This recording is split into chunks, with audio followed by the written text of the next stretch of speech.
Republic, please welcome Tomas Man. Introducing his opponent in the blue corner, wearing blue, weighing at 12 stone, 11 pounds, 4 ounces. His record stands at 28 wins and 2 defeats, including 14 KO victories. He comes to us from Kefton Forest. He's the former British, Commonwealth, and European champion, and the former WBO light heavyweight champion of the world. Here is Nathan Cleverly.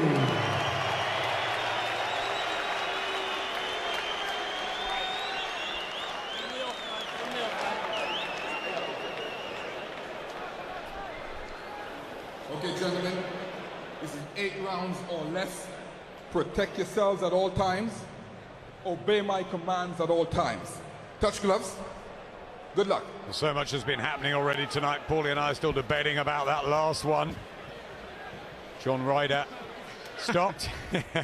And maybe it was Howard Foster in there. We should give him credit for stopping him. Maybe he thought it was the right time. Paulie slightly disagreed, maybe from an American standpoint. Yeah, I think in America, Howard Foster would have definitely been criticized. Nathan Cleverly was criticised slightly. The body shot. That body shot he won't beat. He was against Tony Bellew, but that body shot is a finisher, I think, in the first round. It is all over. One of the quickest knockouts we've had in a British ring in some time. And the guy literally got hit with a good body shot. People are going to boo, but that was a good body shot at him. He got hit right in front of us. Man, that was a good body shot. As soon as he landed it, I almost winced, and then I saw him go down on one knee. I knew it was over. That was some body shot. The 29th win for Nathan Cleverly, who's targeting possibly Jürgen Bremer in Germany, the WBA light heavyweight champion, back down at his more preferred weight, not up at cruiser like he was against Tony Bellew, where he was criticised, but he's come in and about 14 seconds, we think. I wonder where that stands in the record books. He probably worked harder than dressing room warming up for the fight than he did in the fight. Well, there was no debate about that stoppage, because he wasn't getting up when he was down, was he? And that's the thing about body shots. You're fine about a minute later. About a minute later, you're fine. But, man, for those 10, 20, 30 seconds, you can't move. And you only have 10 seconds to get up at him. It's going to end the fight when you get hit like that. We should give him credit for stopping him. We get to watch the whole fight all over again. He thought it was the right time. Paulie slightly disagreed, maybe from an American standpoint. Yeah, I think in America, Howard Foster would have definitely been criticized. Nathan Cleverly was criticised slightly. The body shot. That body shot he won't beat. He was against Tony Bellew, but that body shot is a finisher, I think, in the first round. It is all over. One of the quickest.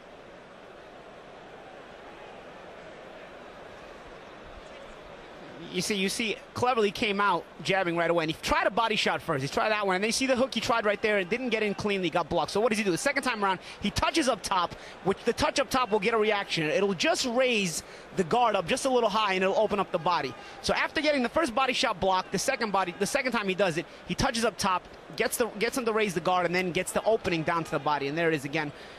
You see the oh man, that looks even worse on the replay, Adam. Oh. Tomas Man, who had won his last 11, but against very, very basic opposition. And no match for Nathan Cleverly, who's obviously ready to fire again. He's still just 28. And that's exactly the sort of tonic he needed after what happened in Liverpool against Tony Bellew.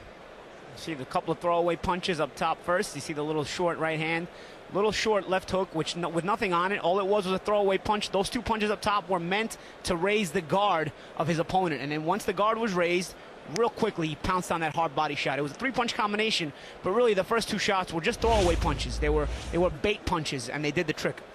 Big smile for Nathan Cleverly, and a very quick night's work.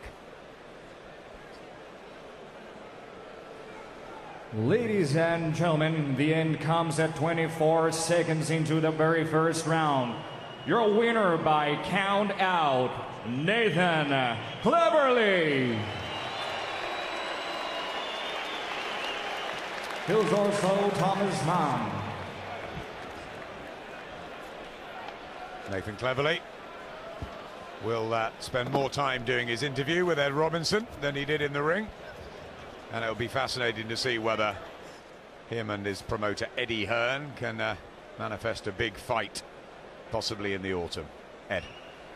Well, Nathan, congratulations. Good to see you smiling again. It looked like you were trying to prove a point this evening and get rid of some of that frustration.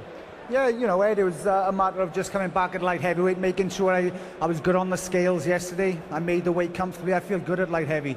You know, I've done the weight properly. And let's get back where I belong now. You know, this, as I said all the way along, this kind of level, British Commonwealth, European level, it's no point. I've done all that. You know, let's move on to world level now. Bremer next.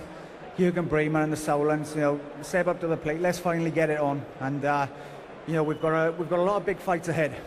24 seconds is all it lasted. Tomas Man, not the most demanding of opposition, but how did you feel at light heavyweight? Why did you go up to cruiserweight in the first place if you can make light heavyweight? You know what, I felt good. I felt good in there tonight. I felt good in my training. I felt excellent, sharp, strong, punching hard.